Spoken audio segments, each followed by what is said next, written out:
Hi friends, it's Gwen. Welcome back to my channel. Today I'm here to do my March wrap up for you guys. I read 10 books, I read one graphic novel, and I read two very short poetry chapbooks because they're not really a collection. I mean, I guess one feels like a standalone.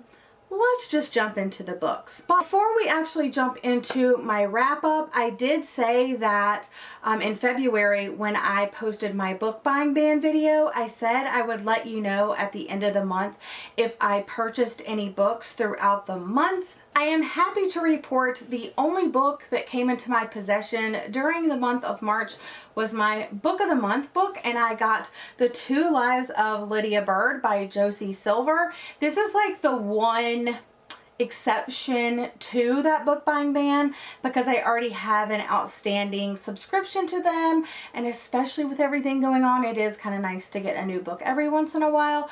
But it's not like I'm spending any additional money. I'm not going to bookstores, I'm not buying any books on Amazon or Book Outlet or Barnes & Noble or anything like that. So I'm really happy that this is the only book I purchased this month, and I'm really happy about that. So yeah, and I already read this month, so we'll be talking about this in the wrap up. But yeah, so far so good with the book buying ban. Now we're going to jump into the wrap up portion of this video. I'm going to do the graphic novels and chapbooks, and then we will jump into all of the books I read. So the graphic novel that I finally read is The Prince and the Dressmaker by Jen Wong. Not sure how to pronounce it. Should have looked that up, but I didn't. Anyway, this is a really popular graphic novel that a lot of you guys have probably heard about several times, but it's about this prince that loves to dress up in dresses, and his parents don't really know, and he's supposed to take over the throne one day, and he doesn't want to like let his parents know or other people know because that might be seen as weak. So he hires this dressmaker to, in secret, make him these dresses, and they go out from time to time and he dresses up, and it's wonderful and it's fabulous. I think it definitely discusses a lot of great like themes and topics, and the artwork is very beautiful. I read this during the Read with Friends live show on Jacqueline's channel at We Be Bookin'. I will link that video down below. I didn't talk too much about this though because I was like, it was an okay read for me. I ended up rating it 3 stars. It did have like a good ending, but I don't think it had a great ending, and that's what I really wanted from this. I wanted everything to like,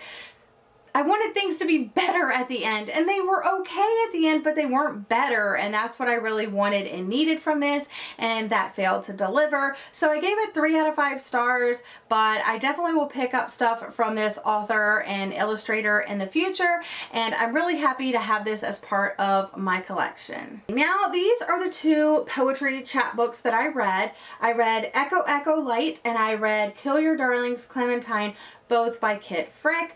I feel like I've been talking about these a lot lately just because like I'm in the process of filming another author taste test video, Kit Frick being that author, but she's also a poet, and these are some of the first things that she wrote, and I read her debut novel, and I'm in the process of reading another novel, and then one of her 2020 releases is I Killed Zoe Spanos.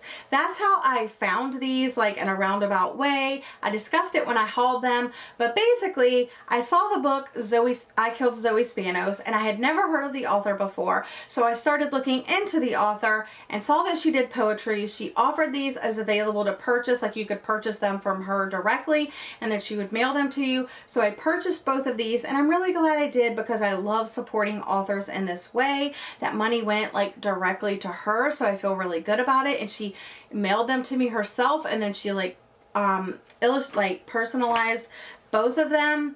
Anyway, this one felt very much more standalone-ish, like one poem, and this was like more of a collection, but I think these are both collections. They're kind of hard to describe, and I don't think I fully grasped the concept of each of them. However, I enjoyed both. I rated Kill Your Darlings Clementine 4 stars, and I rated Echo Echo Light 3 stars. I thought I was going to love this one more, but this one really surprised me. This one I read out semi out loud to myself, and this one I really enjoyed the extra facts about like the moon phases and stuff like that that she included up here.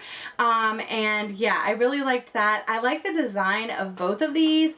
And if you've seen these before, this one might have a black cover with a silver stamp on it, but I got this one and I really love it. So yeah, and I wasn't going to count these towards my Goodreads reading goal, but they were actually in Goodreads, so I went ahead and rated them and stuff like that. I'm going to try not to bore you because I have talked about a lot of these books in other videos, so I'll briefly tell you some thoughts, and I will try my best to link all the videos where I discussed these in more detail. The first one I read this month is Anne of Green Gables, the classic story about an orphan girl that goes to live with two people on a farm, and like it's about her life. It's about her breaking the expectations of what she can accomplish. It's about her going to school and making friends and getting the life that she kind of always wanted for herself. I really did enjoy this. I forget what I rated it, but as someone that loves like the movie and the Netflix series, someone recently asked me if I think this is like necessary. There are things changed obviously between the Netflix series and the book, but I think the vibe, the feeling is very much the same, but there are some major plot things that happen here that don't happen in the Netflix series and vice versa. It's been so long. I was like a little kid when I watched the I think it's like 85 VHS tape movies, so I have no idea about that. So I don't remember. It's been too long. I would love to rewatch that. But yeah, I'm glad I read this. I love this little Puffin and Bloom edition. I just think it's like a really wholesome story, and you really get to love these characters. Next up, I'm going to talk about the books that I read for the backlist readathon. Missing from this stack right here is Black Beauty, which I also read.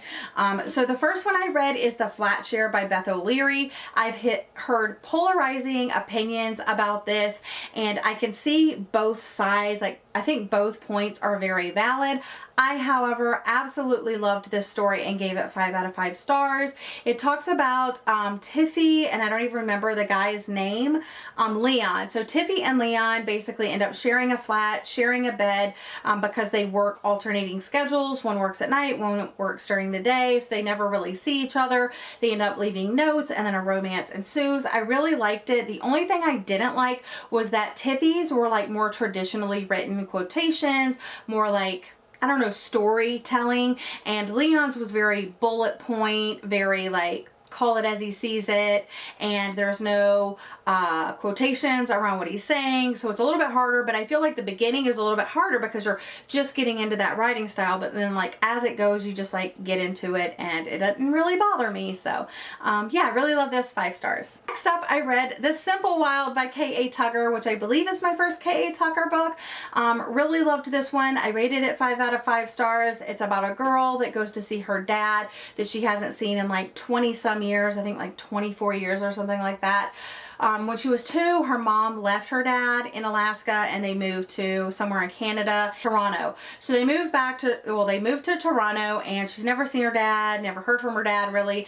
And then she gets a call from a lady that says, hey, I think you need to come see your dad. He's been diagnosed with cancer. So she goes to see her dad in like the wilderness of Alaska, and I love like just the vibe of Alaska when she gets there. It just seems so secluded and so isolated, but so beautiful. And also there is a romance that develops between Kala and Jonah, so I really did like that.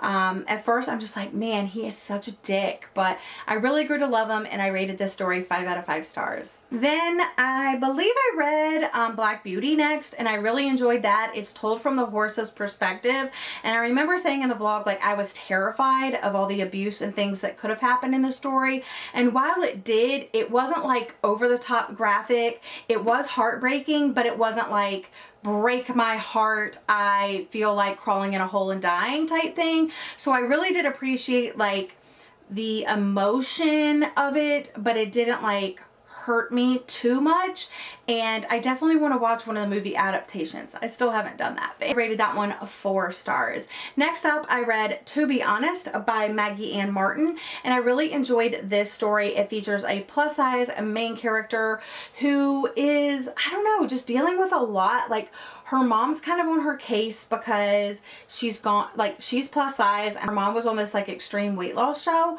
and she kind of like does little jabs at her, you know. She's dealing with her mom, who she's never really like got along with anyway since the weight loss show. Her older sister, who is also her best friend, moves away to college, so it's like her and her mom living alone. And then she ends up meeting her like friend's cousin, and they start a relationship, and it's just really cute, but it also deals with like a lot of harder topics, and I just really enjoyed it. It's one I recommend if you're looking for a plus size main character rep, because I think it was done really well. And I read All the Ugly and Wonderful Things. Oh, this book has stuck with me. I've been thinking about it often. It definitely deals with like a taboo-ish topic because it's a young girl and this older guy, and it starts off as like him taking care of her, and then as she gets a little bit older, they kind of turn into friends, and then as she gets a little bit older, it turns into kind of like a relationship of sorts. So it is a taboo topic, but the background and the heartbreak of her backstory just hurts my heart, and I really loved this. I rated this one 4 out of 5 stars. The last one I read during that readathon is The Bell Jar by Sylvia Plath. I'm so glad that I finally read this. I feel like this is a book that often comes up in conversation, or like another book will, I don't know, like mention it or mention the author, or it's just crazy. But the whole Sylvia Plath thing really intrigues me in general, and I did get a lot of that information like in the back of the book, and I think even in the beginning of the book it has like a little foreword and stuff like that. But this is definitely a classic, and I can absolutely see why. It's another book that I have thought about often since completing it, and I rated this one 4 out of 5 stars as well. Next 2 books are the books that I read for my author taste test of Penelope Douglas. The first one being The Birthday Girl, the second one being Credence, which is her newest release. The Birthday Girl I enjoyed a little bit more. I really liked this one because like I felt like everything was justified. I felt like the romance between, what was the main character's name? Jordan and Pike was acceptable because she was 19 years old. And I think I said in the vlog she was 18, but she's 19. So I think it's acceptable because she's 19 years old and her boyfriend treats her like crap. So when she starts like thinking and feeling things about his dad, I mean, it is taboo still, like, you know, I get it, but it definitely has some steamy scenes. So if you're looking for that, definitely give it a go. And Credence, oh, another one I cannot stop thinking about. This one, it's so like unlike anything I've ever read before, and the steamy, smutty scenes are unlike anything I've ever read before. And it's about a girl who goes to stay with her step uncle and her cousins, and her parents that were famous, like one was a film producer, one was an actress.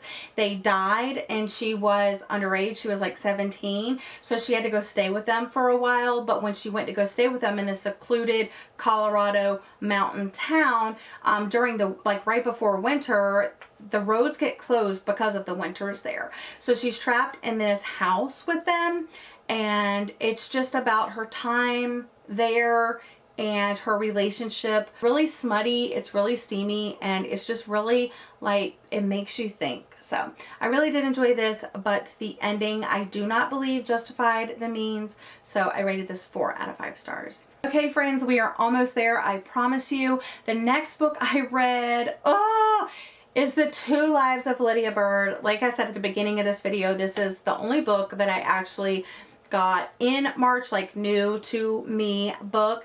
Yeah, I rated this story 2 out of 5 stars, and there's a lot of tabs going on here, and I'm really trying to do a standalone review for this if I can get my thoughts coherent enough for that.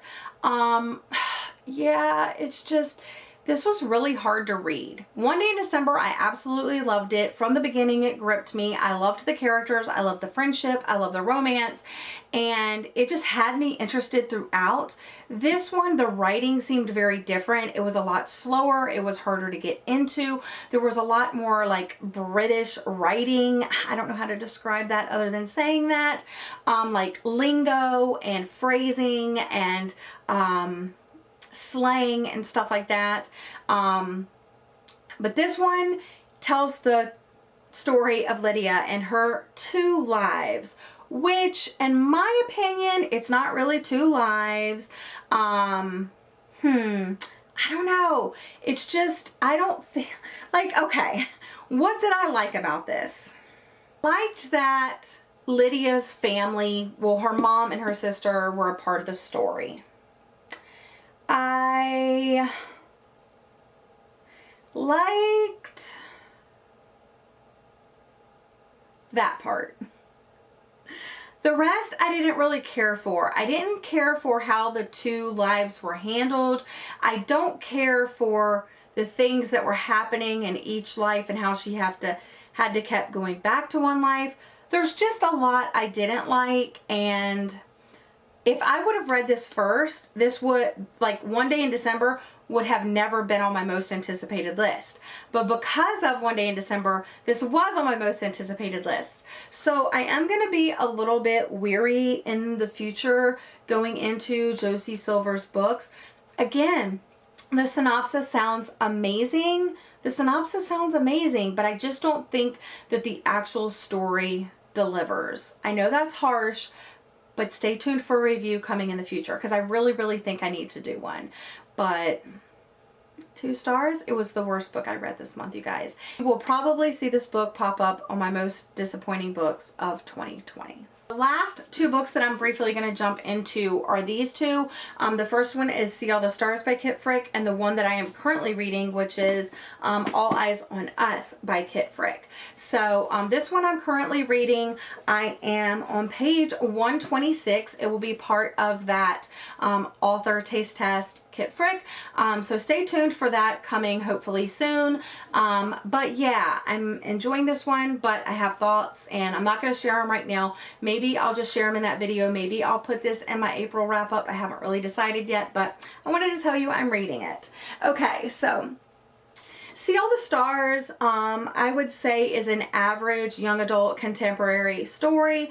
There was like one thing that really did shock me in here that I didn't see coming, and I really appreciated that, but that didn't really give me any more like push to give it any higher than a 3-star rating. So there were some good and there was some bad. Like the first thing that I will say is like, I think I've read too many YA contemporary. So this did a lot of similar things that I'm used to in reading stories like that.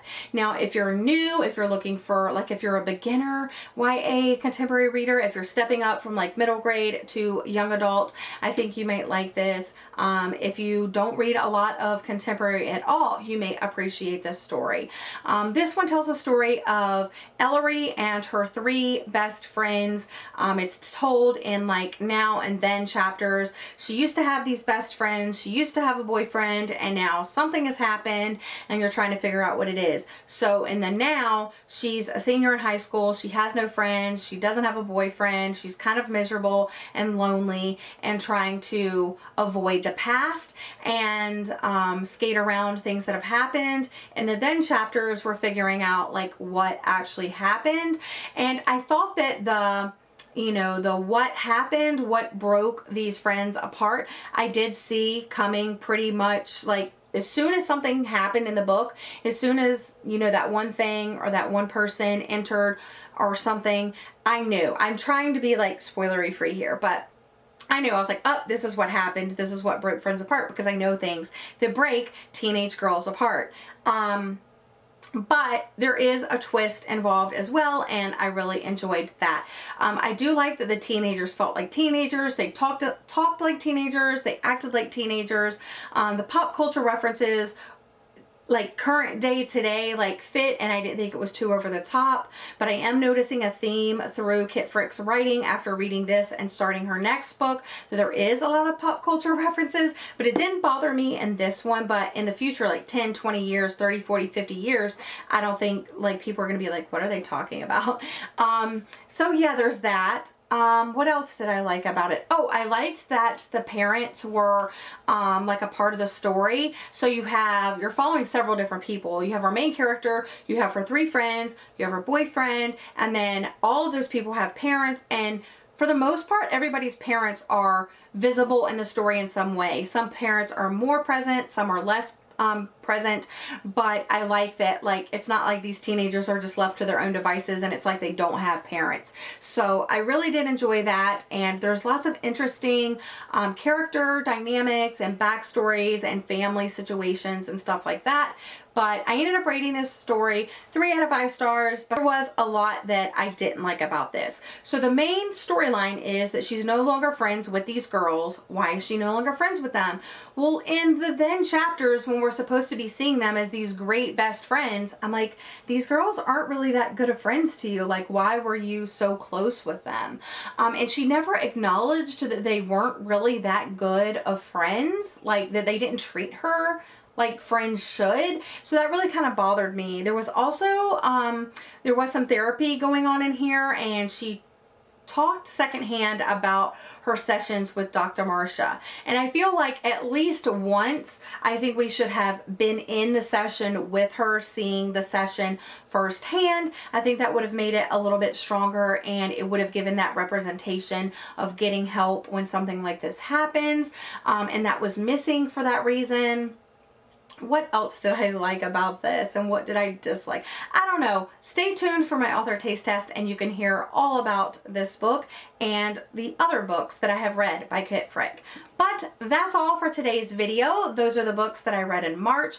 I think overall I had a super great reading month. I had 3 5-star ratings, and I had 6 4-star ratings. Is that right? 1, 2, 3, 4, 5, 6. Yeah, 6 4-star ratings. So yeah, that's 9 books out of everything that I read that I really, really enjoyed. I did give Anne of Green Gables 3 stars, and 2 stars to Lydia Byrd, and then 3 stars to Echo Echo Light and See All the Stars. But that's all for today's video. I hope you enjoyed. Sorry it was a little bit long. I got a little bit chatty. What can I say? Check the description box down below for all the videos where I talked more about these books in depth if you missed them or you're interested in more of my thoughts. And I'll see you guys again in another video very soon.